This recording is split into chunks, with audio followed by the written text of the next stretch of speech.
Listo.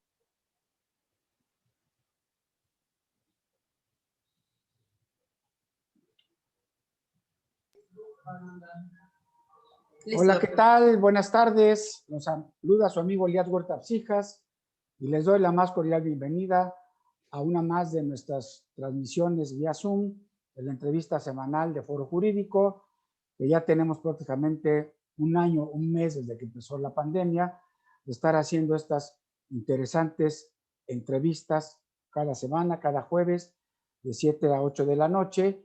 Y bueno, primero quiero darles la más cordial bienvenida a todas las personas que poco a poco se están conectando con nosotros, a todas las abogadas, abogados, amigas, amigos que cada semana nos van siguiendo desde la Ciudad de México, desde el Estado de México fundamentalmente, y desde varias entidades del país. Muchas gracias por conectarse con nosotros.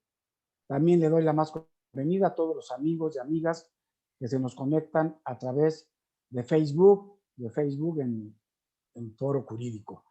Y bueno, de manera especial, esta tarde, esta noche, le doy la más bienvenida y agradezco su participación a mi amiga, la doctora Diana Cristal González Obregón, quien es una gente muy comprometida con Foro Jurídico, con todas las grandes tareas en función de la justicia en el país, pero nos sentimos muy complacidos. Ella es parte de la familia Foro Jurídico y ha estado con nosotros en muchas actividades promoviendo este nuevo sistema de justicia penal, pues desde hace más de 13 años. Hoy nos va a platicar Diana Cristal sobre cuáles han sido pues, los avances o qué ha pasado con este nuevo sistema de justicia penal acusatorio en los 13 años que inició a partir de la reforma del 2008 y quizá un poquito más. Y sin lugar a duda, la doctora Diana Cristal es una de las personas más comprometidas con este sistema, que más lo difunde, que más lo defiende y que ha trabajado hombro con hombro, codo con codo, con operadores del sistema, con académicos, con autoridades y académicos de diferentes partes de la región, de Europa. Y bueno, pues nos da mucho gusto tenerte una vez más, Diana Cristal, en este programa de Foro Jurídico. Bienvenida y muchas gracias por estar con nosotros. Muchísimas gracias, muy querido doctor Elías Huerta. Por supuesto que soy de la familia de Foro Jurídico. Te felicito por esta extraordinaria revista que ya tiene muchísimos años y por ser un pilar para todas y todos los abogados, los doctores en Derecho, en esta asociación magnífica que representas y por supuesto también en este valioso programa. Encantada de poder compartir sobre un tema que ha sido analizado muchas veces, pero pocas veces entendido. Por eso estoy muy contenta de estar contigo. Muchas gracias, Diana Cristal. Pues déjame comentarle a nuestro auditorio, tú eres una gente muy conocida en el medio, sobre todo en estos temas que tienen que ver con el derecho penal. Y bueno, ya has estado permanentemente, me conste, cosa que te agradezco también, reiteradamente, cada vez que hay un tema importante en estos asuntos de los cuestionamientos con el sistema penal acusatorio, te pedimos y tú nos mandas un artículo, lo publicamos en Foro Jurídico y estamos ahí todos atentos de lo que está sucediendo. Déjenme comentarles que Diana es licenciada y doctora en Derecho de la Facultad de Derecho de la UNAM, es colega y compañera de nosotros ahí en la Facultad de Derecho de la UNAM, pero ella tiene desde antes de que empezara el sistema en México, maestrías y especialidades en estos temas de juicios orales de universidades muy importantes de Estados Unidos. Por ejemplo, tiene una maestría en juicios orales y especialidad en litigio oral de la Southwestern University School of Law de Los Ángeles, California. Es desde luego capacitadora certificada del sistema penal acusatorio de la CETEC, de las primeras que fueron certificadas por este organismo de la Secretaría de Gobernación que se cargó de la implementación. Y bueno, yo tengo el placer de interactuar con Diana desde mucho antes de la reforma del 2008, la reforma constitucional que introdujo el sistema penal a nuestra ley fundamental, y ella era pues la más importante capacitadora en estas materias del Instituto de Formación Profesional de la Procuraduría General de Justicia del DF. Y si no mal recuerdo, hemos de haber participado juntos desde diferentes plataformas, desde la Asociación de Doctores en Derecho, desde la Universidad USEMPER, desde Foro Jurídico, hubo en unos 20 conferencias, talleres, cursos, en el que Diana lideraba estas enseñanzas. Así es que, bueno, es una gente muy, muy comprometida con estos temas. La vemos semana a semana dando conferencias, en fin, sobre estos temas, y ha dado un seguimiento muy puntual. Ella fue inclusive, pues es su principal presentación en estos temas, fue impulsora y participó en la redacción del Código Nacional de Procedimientos Penales, un tema muy importante para estos avances, porque finalmente pudimos tener cristalizado un anhelo del foro jurídico de la academia, que era tener un solo código procesal de la materia penal para todo el país, porque teníamos 34, incluidos los de todas las entidades federativas, el federal, y bueno, y tenemos uno, y Diana fue una pionera en esta materia. Y bueno, pues ya fue titular de la unidad de implementación del sistema penal acusatorio en la Procuraduría General de la República, y es autora de varios libros. Si no mal recuerdo, el manual práctico de juicio oral, pues Sí. ella lo hizo, nosotros lo presentamos en la Universidad de Center, ya lleva 4 ediciones, hasta ahí me quedé, no sé si ya tengas más. Otro libro muy importante, la aplicación del Código Nacional de Procedimientos Penales bajo el sistema penal acusatorio.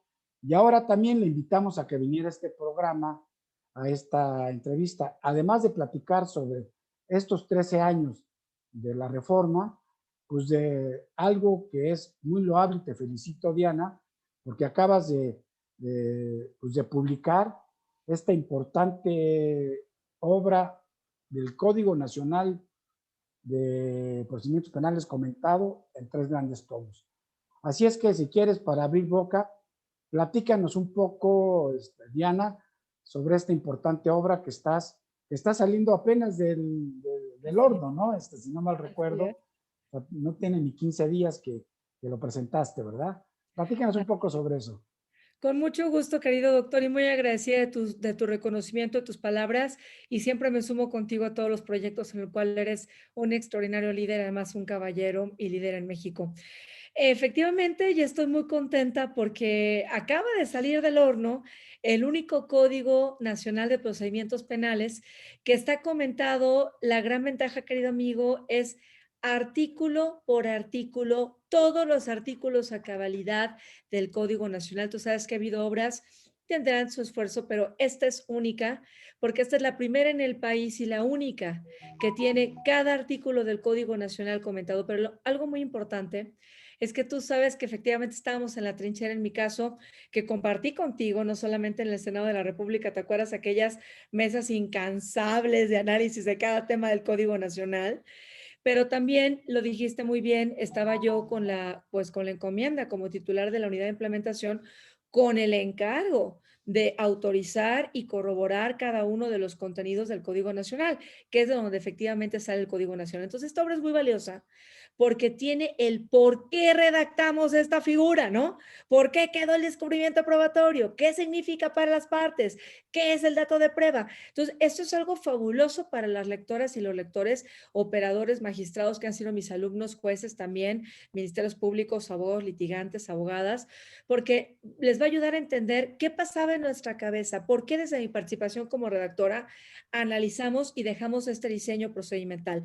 Pero también, querido amigo, tiene propuestas de reforma y además está correlacionado con leyes que los abogados postulantes utilizamos mucho día a día. Y además en un tema que es un plus también muy particular, tú sabes que habemos poquitos asesores jurídicos privados que nos dedicamos a defender en el nicho de las víctimas. Y en mi caso particular, de mujeres y niñas, con todo esto que tiene que ver con protocolos y perspectiva de género. Entonces, también contiene este tipo de análisis de correlaciones de las leyes, o está correlacionado, y también incluye, tú sabes que me encanta, que he sido también profesora, pues esquemas, cuadros, formatos útiles para el litigante, y está actualizado hasta la reforma al Poder Judicial, incluso con esta reforma del artículo 97 de la Constitución, entre otros, la federal, y con este pensamiento y esta iniciativa que se tiene hacia una nueva ley orgánica de la Fiscalía, mis comentarios, mis opiniones. Por lo tanto, está fabuloso. Son casi 5,000 hojas y son 3 libros, cada uno de 1,400 obras aprox. Y es el trabajo, tú sabes, amigo mío, de muchos años de esfuerzo, que tú sabes que me ha costado sangre, pero pues aquí estoy con todo lo bienvenida y para ustedes. Y está publicado por la editorial Flores. Entonces, a través de ti también, pues si me permites, pueden contactarlos, pero está con la editorial Flores Editor. Pueden meterse a la página de Facebook de Flores Editor y ahí lo van a conseguir, porque ahorita incluso hay una preventa hasta para agotar también para el Día del Maestro, pues ser un extraordinario regalo con mucho cariño para este gran país que es el mejor del mundo. Ahora, ¿se consigue físicamente o es vía digital la obra? Está físicamente, es un esfuerzo, fíjate que me incorporo a la familia de Flores Editor. Yo había trabajado con otras, tú sabes, con, por ejemplo, Tirant, que estoy encantada, con Jurídicas de la UNAM, tengo obras, con el Instituto de Formación Profesional he tenido obras, pero me incorporo muy contenta con Editorial Flores porque tienen una forma artesanal que ellos llaman de hacer una impresión física, de hecho, muy bonita. Muy bonita. Entonces tuvimos mucha mancuerna con el licenciado Flores, con la licenciada Jules. La licenciada Julia Bonilla es un extraordinario apoyo aquí porque como autora me ha entendido mucho. Hemos sabido plasmar estas ideas para que en el diseño que ellos hacen de edición se pueda hacer. Y además, tú sabes que tengo un tesoro, una pequeña chiquita, y pues finalmente pues hasta está un diseño que ella hizo de la diosa de la justicia que me permitió Flores Editor plasmar en la obra, en la portada. Fíjate que, Está muy qué bonito el trabajo. interesante, o sea, que te involucraste a tu nena Mi en nena, este... sí, ¿te acuerdas que mi nena cuando estábamos redactando el código estaba en mi pancita y te acuerdas que íbamos a votar al Senado y me decían, de repente hay algunos senadores, ¿sabes? Que yo ni ya ni votaba porque votaba doble, porque estaba mi bebé y te acuerdas que le pusieron hasta Amparito, ¿no? Digo, ya, no se llama Amparito, pero decían que yo votaba doble porque estaba mi embarazo. Pues sí, mi nena se pone a escribir conmigo y contesta preguntas de mis alumnos. Yo creo que ya va a ser una ministra, una abogada, ella quiere ser ministra en este país o presidente. Pues yo les doy toda la suerte porque es un país muy bonito. Pues con esta mamá tan activa en estos temas, seguramente va a llegar muy alta y la traes para todos lados. Pues qué interesante, pero a ver, entonces repítenos, porque es importante que nos digas dónde se puede adquirir. Yo la he visto anunciada pues en las varias presentaciones que has hecho. Tengo pues, el privilegio de que tengamos contacto a través de WhatsApp y que me compartas todas tus actividades, tus conferencias, en fin. Eres invitada por todos lados y a muchas partes. De hecho, ahorita, bueno, ya están conectados con nosotros nuestros amigos que nos siguen semana a semana, de Jalisco, del Estado de México, de Puebla, de Guanajuato, de Querétaro, en fin. Y está también la organización de la Orden de la Abogacía de Colombia, colombiana, que Wow. también pues te siguen desde Colombia, también nos están siguiendo. Ay, bravo. Así es que danos un poquito más la referencia de dónde se puede conseguir. Le voy a pedir aquí a nuestro apoyo técnico que si puede nos ponga en un momento en pantalla la promoción esta que has repartido a través de las redes de tu obra para que la vean. Creo que aquí ya va a salir un poquito para que la vean nuestros invitados del día de hoy, de cómo es importante esta obra. No sé, bueno, ahorita en cualquier momento vuelve a salir, pero sí es importante que nos digas una vez más, con calma, ahí está, único Código Nacional de Procedimientos Penales, comentado por la doctora Diana Cristal González Obregón, redactora y analista en su creación, comentada, correlacionada con leyes aplicables y jurisprudencia. Pues mira, nada más qué tremenda obra, tres volúmenes, 5,000 páginas, pues verdaderamente te felicito.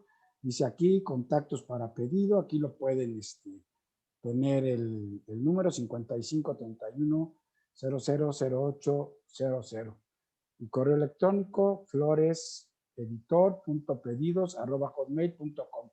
Bueno, pues para cualquiera de las personas que nos están siguiendo, que estén interesados, aquí tienen ya el dato concreto.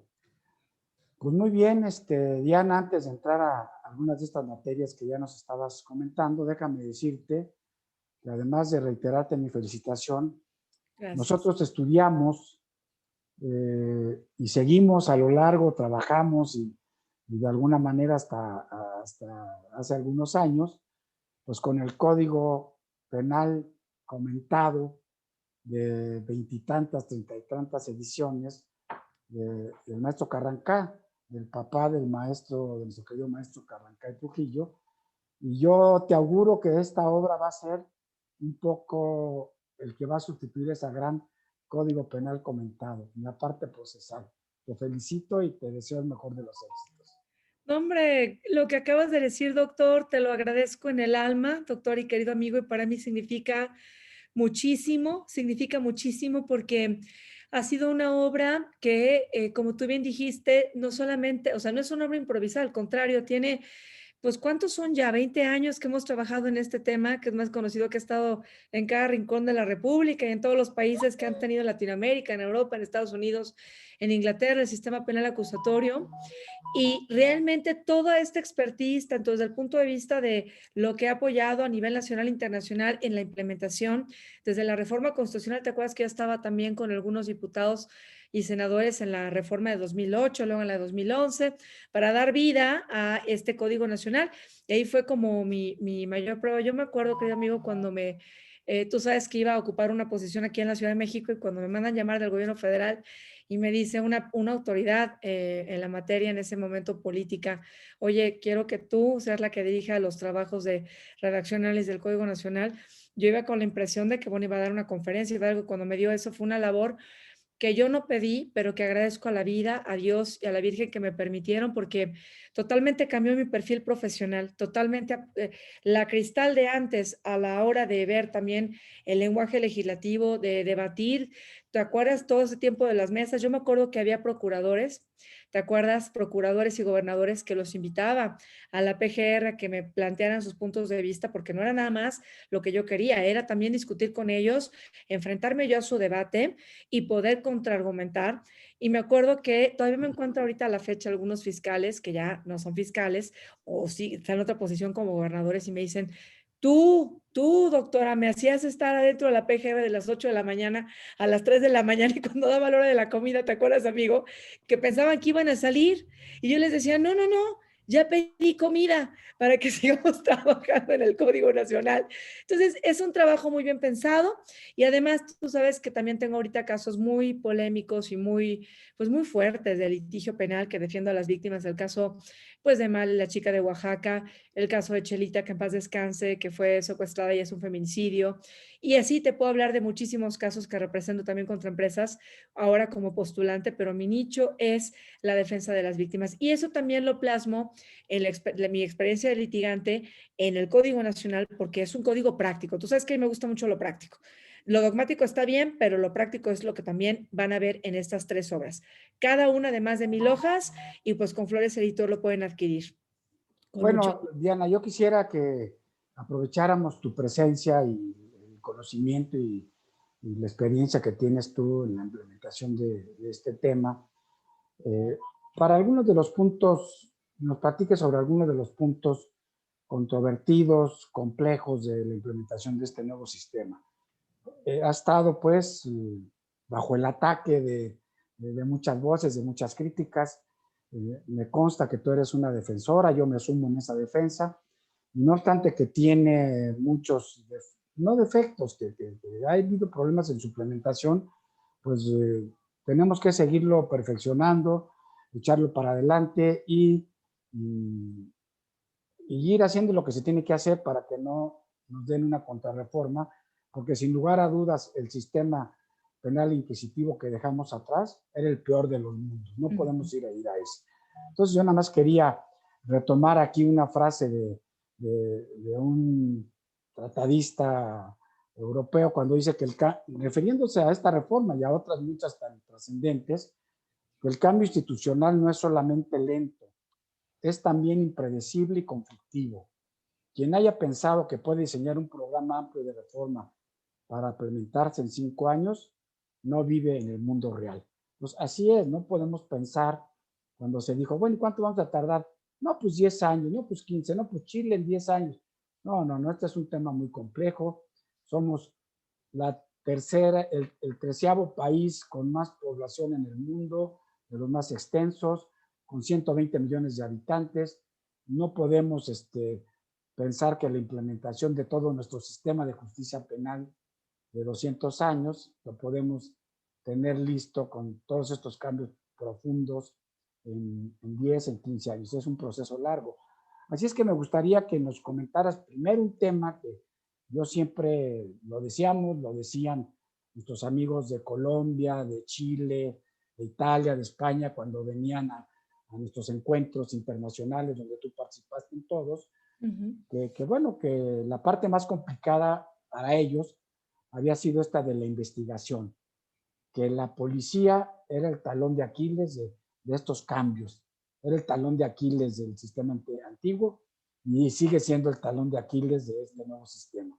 Entonces, ¿cómo ha cambiado en tu concepto el avance, la forma de la investigación en nuestro sistema penal acusatorio actual? Mira, yo voy a empezar a lo mejor diciendo algo muy fuerte, no se preocupen, no son palabras feas, pero porque tengo toda la plena certeza de que es así. Ahorita en México, hablando de casi ya mayo de 2021, no se aplica el procedimiento penal vigente, querido doctor. No, no aplicamos el Código Nacional. No, no, no puede haber alguien que me diga que lo aplicamos a cabalidad. Tenemos mucha apatía, hay mucho desconocimiento y también por eso, hablando de la austeridad que se ha pedido, desconocimiento del sistema, por miles de razones, yo te puedo decir con franqueza, tú lo sabes también, amigo, no se ha aplicado el Código Nacional. En los debates que estoy, mira, yo ya nada más los dejo hablar, yo nada más dejo ya que hablen y les digo, mire, ve usted por favor el artículo 137, ve usted el 337. Ese es por un lado.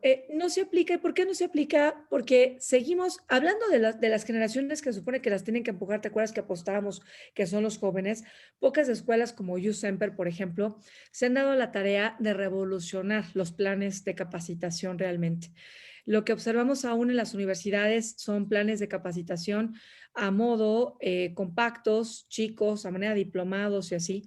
Pero los estudiantes siguen con la misma teoría procesal que estudiamos nosotros cuando íbamos a la Facultad de Derecho o cualquier escuela de Derecho, ¿no?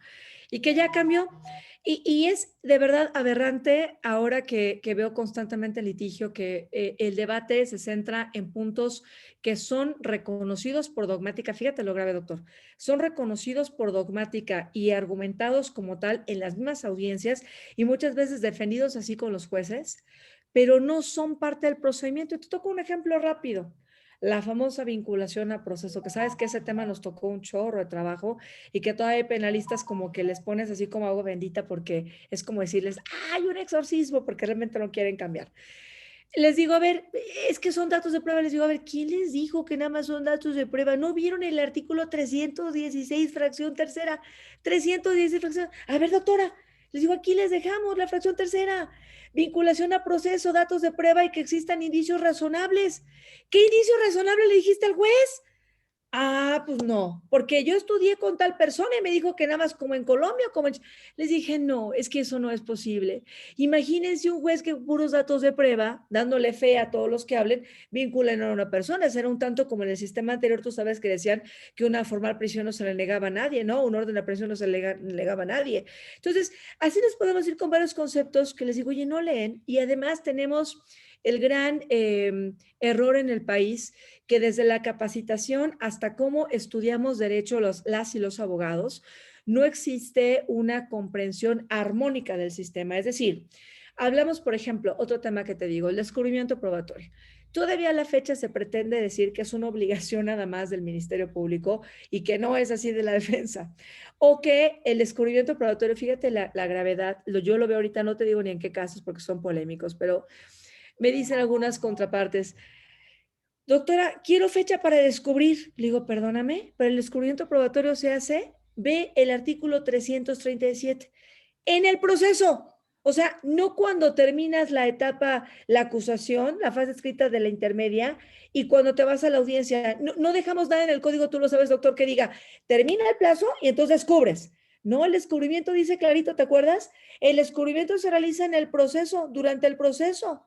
Y sin embargo, te voy a decir que en el 80% del litigio que yo llevo en casos donde yo veo las contrapartes, es como un cuento, así, haz de cuenta que les dan así como pila a los abogados, y chin, te doy cuerda así de moto.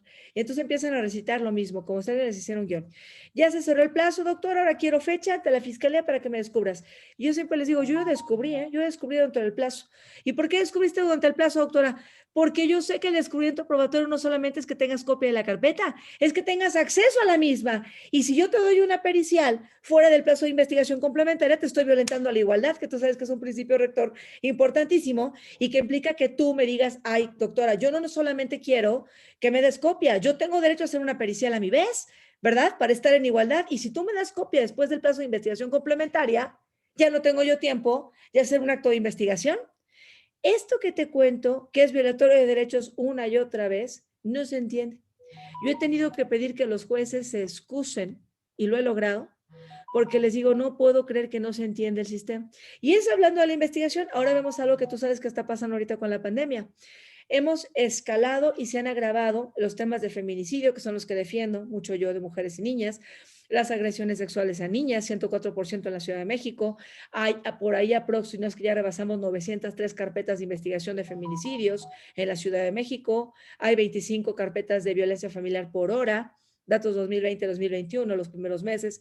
¿Y qué pasa? Pues que tampoco aplicamos lo que establece el artículo segundo del Código Nacional. Esto es, con la reforma en materia de derechos humanos, tú sabes que se habla de una mayor protección, o sea, no solamente lo que dice el Código, no solamente lo que dice la Constitución, sino también entender que, por ejemplo, las sentencias de la Corte Interamericana, que dan esta mayor protección también y la reconocen de las partes, son obligatorias para el Estado mexicano y, sin embargo, no las escuchas, no las comprenden, y por lo tanto, cuando vas en las investigaciones y les preguntas a un MP, oye, ¿ya hiciste este acto de investigación en feminicidio? ¿Ya investigaste con antropología social el contexto de violencia? ¿Ya pediste una pericial en trabajo social? ¿Ya le pusiste a un acceso de psicología, de contabilidad, de actuaría a la víctima? Te dicen, no. O sea, hacen las mismas diligencias, doctor, tú lo sabes, que en el sistema anterior. Ah, pero ¿a quién critican? Al nuevo sistema. Entonces, te preguntas, oye, ¿tienes la misma actuación de investigar del sistema anterior? No aplicas el procedimiento penal, no cambias mucho las instituciones, pero criticas un código que ni siquiera como Ferrari lo has arrancado, no lo has sabido manejar como se tiene que manejar para poder dar los frutos que se necesitan. Esa es la realidad, o sea, no se aplica. Estamos, yo te diría, como, ¿te acuerdas de 2004, 2005, cuando empezaba a aplicarse el sistema, que empezaban los estados? Yo así me siento cuando todos los días hago argumentación y de verdad, yo cuando tengo una contraparte que sabe el sistema, te juro, doctor, que ya digo, gracias. Gracias que tengo una contraparte. Me dice, doctora, ¿por qué? Porque es padrísimo argumentar con alguien que sepa el sistema, a argumentar con dilaciones innecesarias que afectan a quienes son los más importantes. ¿Quiénes son? Pues la víctima y el imputado y la sociedad.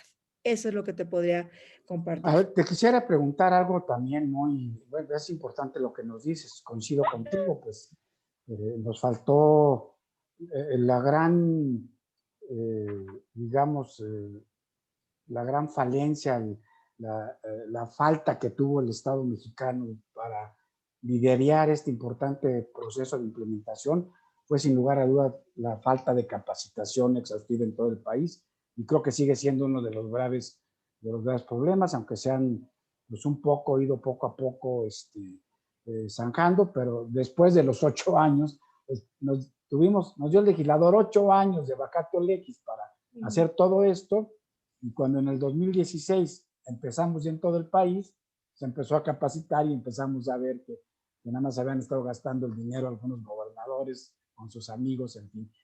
Pero yo tengo la idea, la sensación de que el más importante de los elementos garantistas del nuevo sistema es la presunción de inocencia. Que pasamos de la presunción de culpabilidad, que antes pues, te detenían y después tú tenías la obligación de demostrar que eras inocente. Y con el nuevo sistema, con la presunción de inocencia, se le pasa al Ministerio Público la obligación de demostrar la culpa, de probar, y además, en teoría, nadie puede ser detenido hasta que no se demuestre lo contrario, salvo delitos graves. Entonces, me gustaría que me des, con tu experiencia, tu punto de vista sobre qué está pasando con el principio de presunción de inocencia. ¿Se está aplicando? ¿No se está aplicando?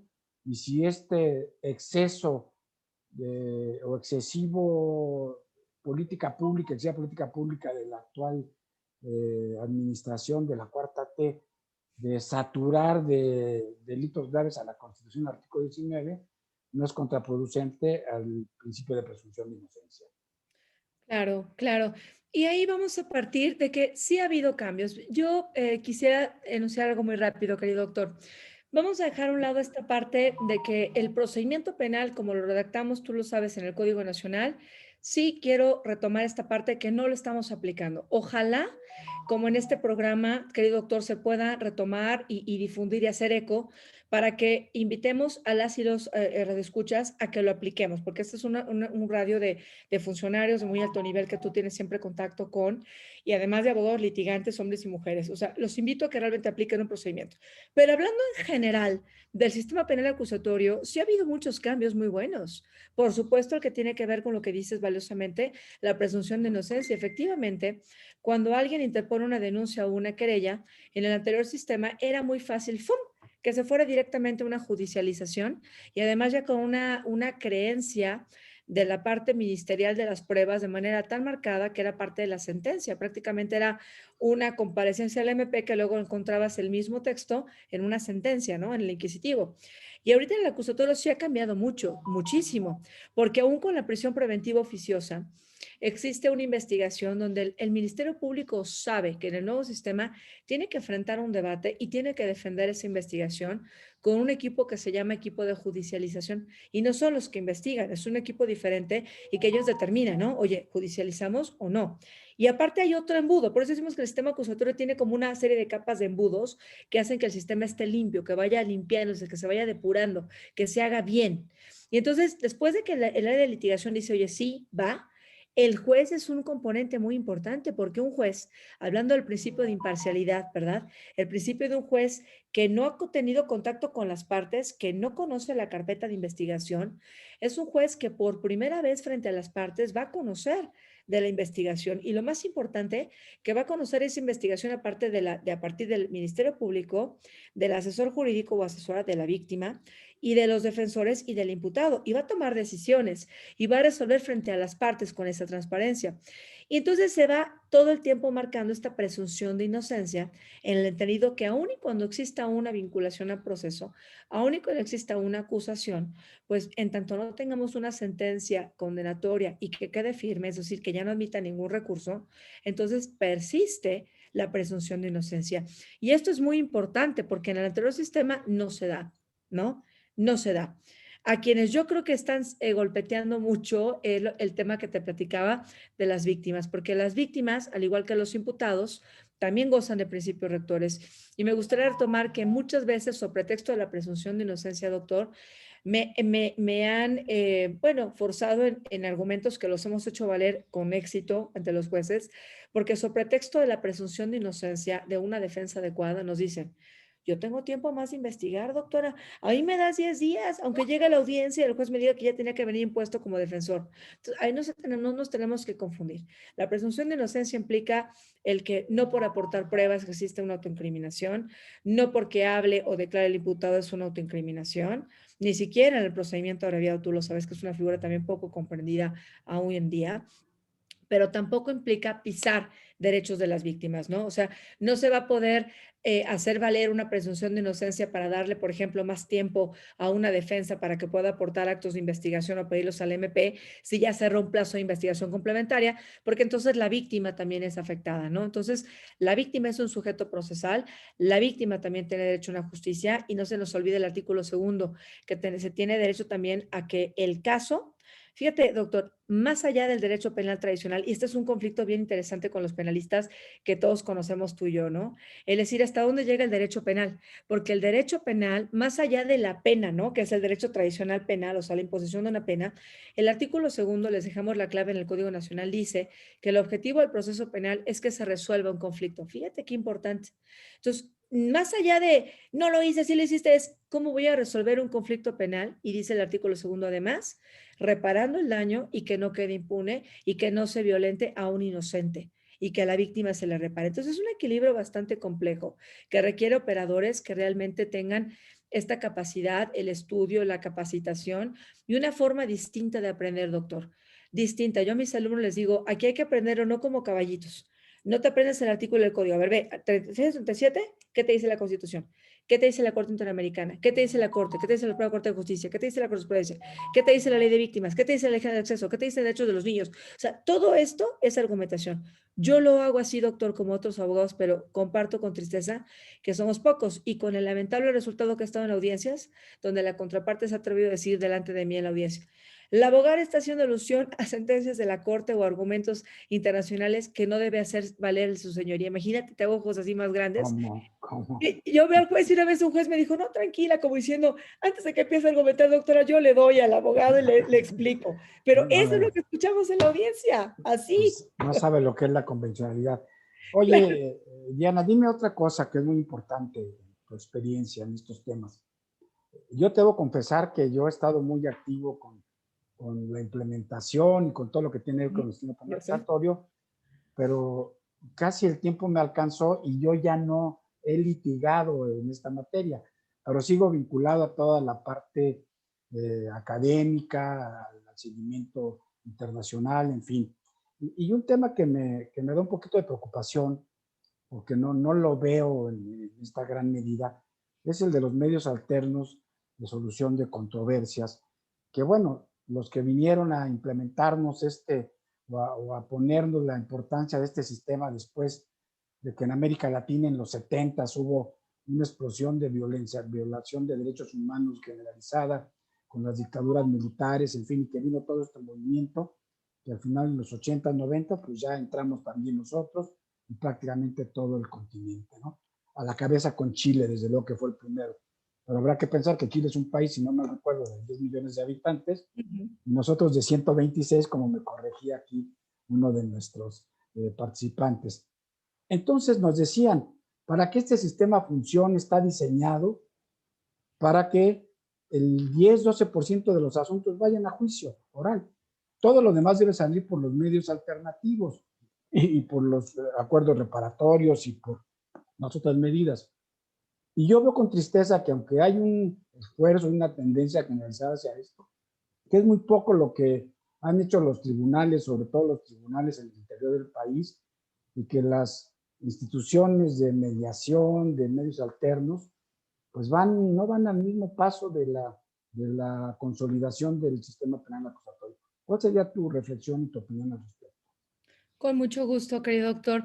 ¿Tú te acuerdas que cuando estábamos redactando el Código Nacional, que estábamos viendo incluso a votación en el Senado, de manera paralela se empezaba a redactar la Ley Nacional de Mecanismos Alternativos en materia penal?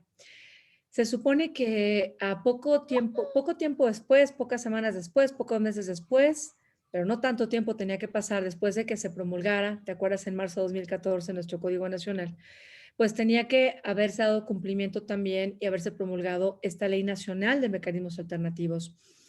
Me parece que muchas de las reglas que aún mencionamos en el Código Nacional están más a profundidad explicadas sobre cómo funciona un mediador, qué hace un conciliador, ¿no? ¿Qué hace un mediador a diferencia de un conciliador? Y cuál es, por ejemplo, una salida alterna que me encanta para tus redescuchas es la junta restaurativa, que también casi nadie lo ocupa, pero es un claro ejemplo de justicia restaurativa, la llamada salida alternativa intitulada junta restaurativa, y viene explicada muy bien, así cuál es el plan de reparación, pero todo eso estoy hablando de la Ley Nacional de Mecanismos Alternativos en Materia Penal. A mí me parece que también hay un gran desconocimiento de esta ley, que es como el manual, ¿no? Como mi manual práctico, así de cómo utilizar una salida alterna. Y entonces, como se desconoce y tampoco se ha dado seguimiento a a esta ley tan importante y tampoco se aplica el procedimiento penal, estas salidas, no obstante que efectivamente se diseñaron como un sistema despresurizado, ¿no? A nivel horizontal, de poder sacar avante aquellas causas que no ameritan llegar a juicio, no porque no sean importantes, sino porque se está cumpliendo el artículo segundo. Vamos a resolver un conflicto penal, ¿no? Vamos a resolver este conflicto entre las partes. No se aplica la ley, no se aplica el procedimiento, no se aplica la Ley Nacional de Mecanismos Alternativos, y más que verse como un sistema de despresurización, yo creo que en la práctica, en litigio, colega, doctor, se han aplicado los mecanismos alternativos. ¿Sabes cómo creo? Como un sistema de compensación de una mala investigación. Yo te puedo decir que en las investigaciones, en un 60% que llevo yo, cuando la defensa ve, mira, están como toros, y cuando logramos vincularlos, pues nos vamos abreviado. O sea, me lo comentan en un 60% de los casos. O sea, la solución, como diciendo ahí muere, es el abreviado. La solución, me voy a un procedimiento abreviado. La solución, me dicen, me voy a una mediación, a una conciliación o un criterio de oportunidad, pero no lo ven como una forma para solucionar, sino como una tangente para evadir el conflicto. ¿Me explico? Para decir, incluso las propias fiscalías, es que hay un conflicto, entonces lo que yo quiero es, como no tengo una buena investigación, entonces yo voy a hacer que no se vea en juicio, que no salga a la luz y te lo voy a resolver por debajo del agua. Ese por debajo del agua ha sido como en la práctica la justificación por las que más han utilizado las salidas alternas. Y es una pena, porque las salidas alternas, que son la mediación, la conciliación, la suspensión condicional. Bueno, te digo algo muy rápido, doctor, que es una pena, me duele que pase en el país.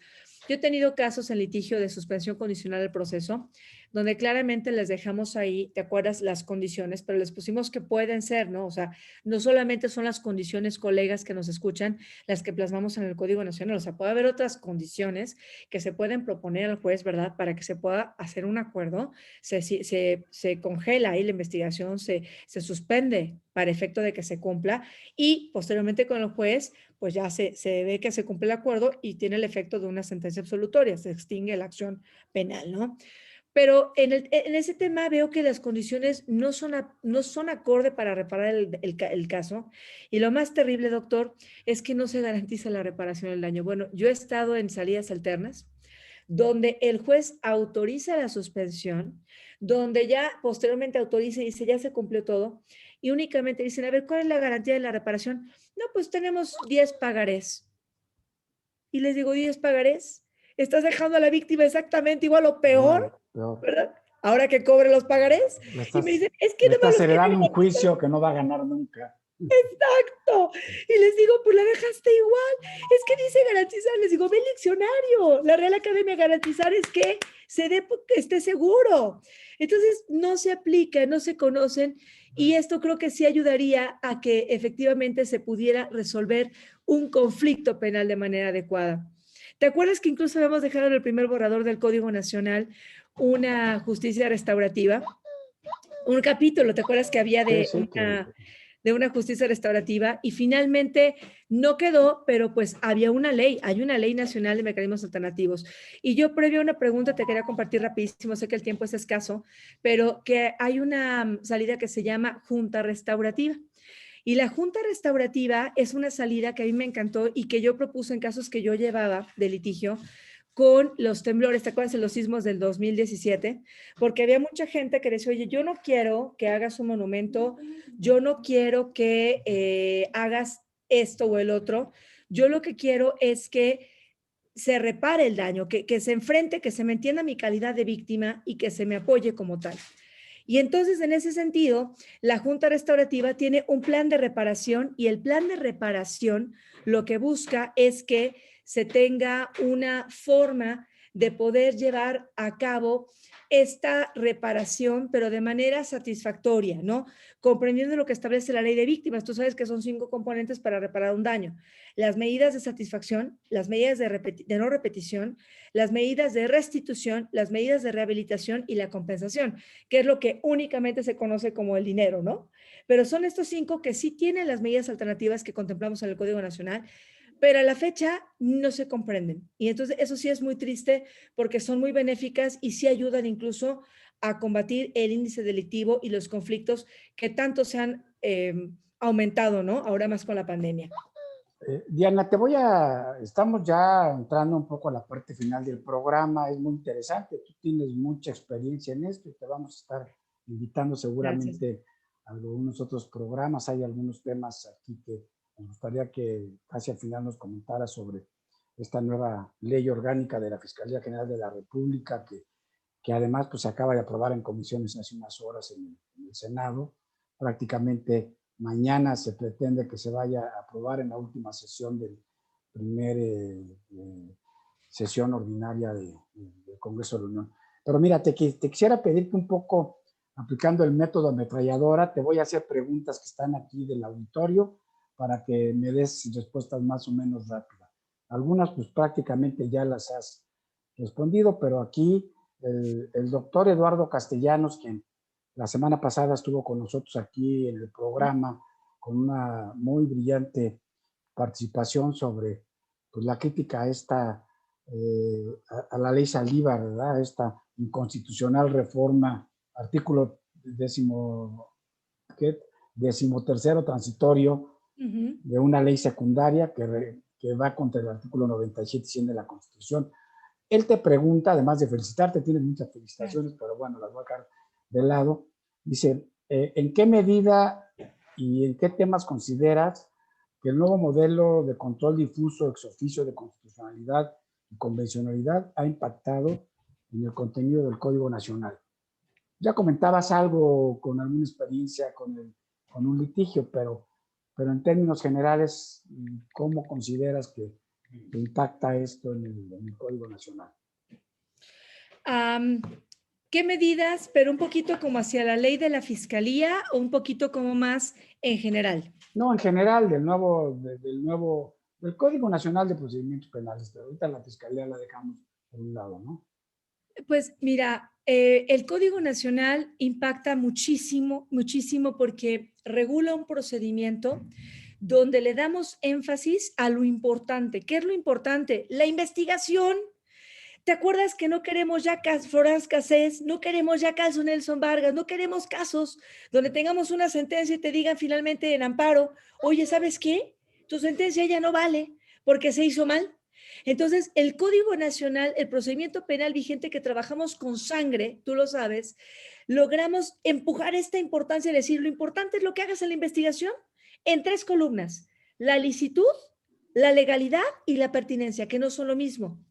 La licitud, un poquito más, ¿te acuerdas el modelo español, no? Que adoptamos también, el modelo anglosajón también de decir, la licitud va a anular todo lo que se hubiera obtenido en violación de derechos fundamentales, no se puede sanear, se va a anular, ¿no? No puede ser tomado en cuenta, ni aunque señale un imputado, ¿no?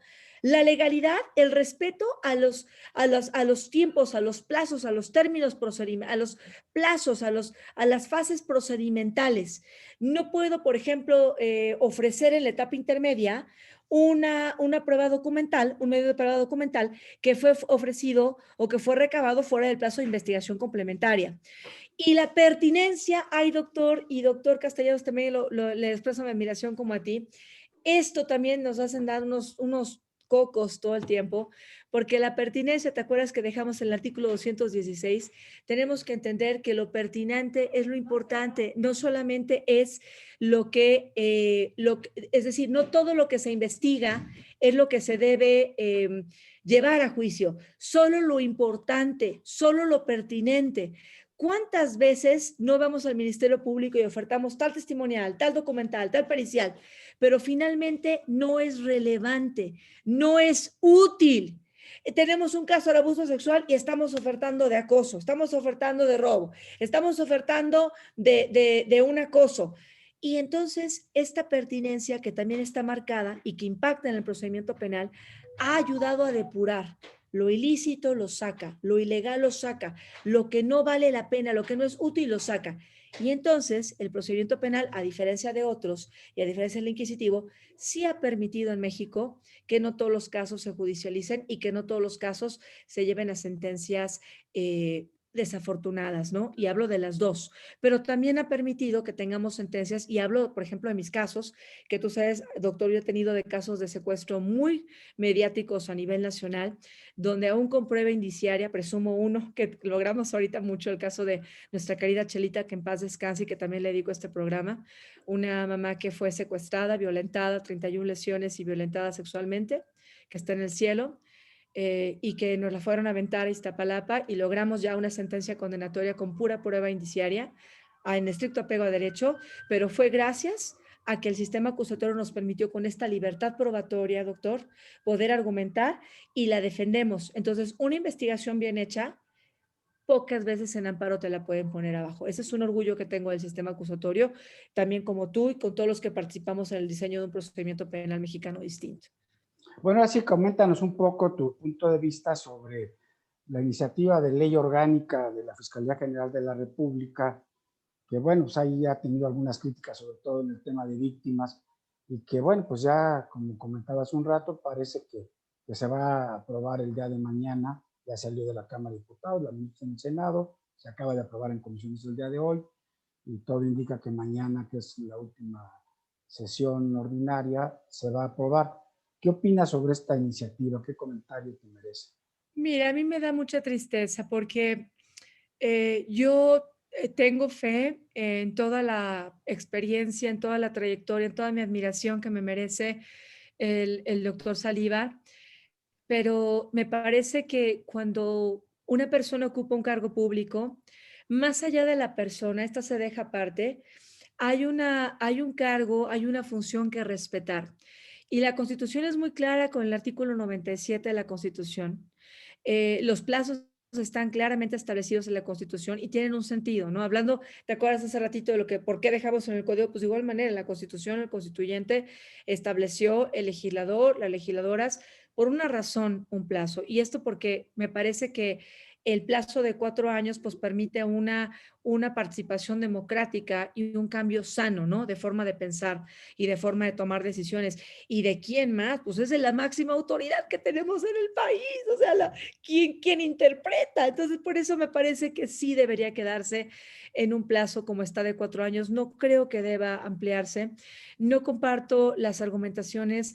Siempre lo he dicho en otras entrevistas, doctor, yo le pedí al presidente que entienda sus buenas intenciones, pero que se haga de asesores buenos. Tiene que hacerse de asesores buenos, porque no le están ayudando, no le están ayudando. Yo escucho que tiene buenos objetivos, pero en la práctica no veo bien. La nueva ley de la fiscalía saca a las víctimas.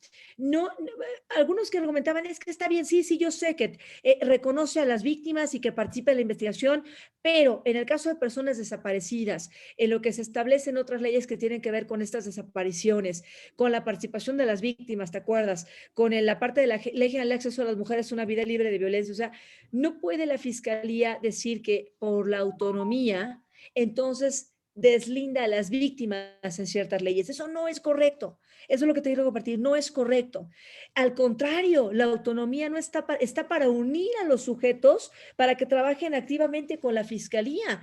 Y la autonomía no tiene nada que ver con esto. La autonomía es que, a diferencia precisamente, independientemente del Ejecutivo, pueda tomar él o la fiscal decisiones propias, técnicas. La autonomía, doctor, está enfocada, en mi muy humilde opinión técnica, a una autonomía técnica. Es decir, yo voy a investigar, aunque tú seas del partido tal, aunque seas del funcionario del partido tal o seas funcionario tal, yo te voy a investigar porque yo no dependo ni rindo cuentas y te voy a investigar y voy a hacer actos de investigación y te voy a citar y voy a embargar y te voy a congelar con la UIF, pero ese es para allá, o sea, el camino que sigue la autonomía. Me parece que de manera equivocada se está tomando la nueva ley de la Fiscalía un mal entendimiento de la autonomía como el despegarse de lo que piden las partes, y esto no es correcto. Esto no es el objetivo. Recordemos que la Fiscalía, te dirá rápidamente para cerrar, querido doctor, la Fiscalía y por lo tanto su nueva ley, ¿no? La ley orgánica y su reglamento, entre otras, tienen que estar apegadas a lo que son parte de un cambio fundamental para implementar un sistema de justicia penal oral, un sistema de justicia diferente. Y no se comparten los objetivos que se plantean en esa iniciativa con los que se tienen en el procedimiento penal, con los que se tienen en general en un sistema de justicia penal. Muy bien, pues ya llegamos prácticamente a la recta final y quisiera pedirte una reflexión final de acuerdo con todos tus comentarios. Hay una gran cantidad de preguntas y de felicitaciones. Muchas Te gracias. quisiera preguntar entonces, según tú, ¿qué falta para aplicar adecuadamente la justicia oral en México? Digo, es muy compleja la pregunta, pero a ver si me puedes rápidamente decir en tu experiencia, en tu percepción, qué nos hace falta para avanzar en este modelo. Yo diría que dos respuestas. La primera en un sentido gubernamental y la segunda en un punto de vista ciudadano. Del punto de vista gubernamental diría, falta que el gobierno voltee y vea qué es lo que se quedó hecho y le dé seguimiento y dejar de pensar que lo que se hizo en otro momento tiene un color, porque no tiene un color. Todo esto le pertenece a México, ¿me explico? Tiene que dar seguimiento. Tenemos 3 columnas, le diría al gobierno que nos escucha, a los funcionarios, porque sé que nos escuchan funcionarios también de la Cuarta T y de todos los partidos y colores. Entonces, que con todos los partidos trabajo, con todos soy amiga, con todos, por la parte técnica es con la que me piden apoyo. Yo les diría, dejen de ver los colores, pónganse a dar seguimiento. Sistema Nacional de Transparencia, Sistema Nacional Anticorrupción, Sistema de Justicia Penal, hay que darle seguimiento. Ponle si quieres tu color y tu etiqueta, pero dale seguimiento, porque ahí están. Y para eso tienes todo para atacar la corrupción, para eso tienes todo para congelar y evitar impunidad. Segundo, desde el punto de vista ciudadano, ay doctor, yo les quiero invitar a ustedes, mujeres y hombres, que dejemos de ser apáticos. Veo mucha apatía. No veo interés de la sociedad en conocer. Aquí veo más de 100 personas en tu auditorio. Lo felicito, te felicito, doctor, y los felicito a todos y todas que nos escuchan. Les pido que, doctor, de lo que escucharon en el radio, que escriban, que difundan, porque creo que el poder más fuerte es la sociedad. Y en la medida que todos y todas hablemos y digamos, oye, yo voy a votar, oye, yo te voy a opinar en las redes sociales, oye, esto que dijiste, autoridad o funcionario, esto no es correcto, la ley dice esto, invitaría a la gente a que conozca. Y del Código Nacional les doy un artículo que es bien padre, que está muy sencillo y que cambia todo el proceso para entender el procedimiento. ¿Se los doy? Es el artículo 211 del Código Nacional.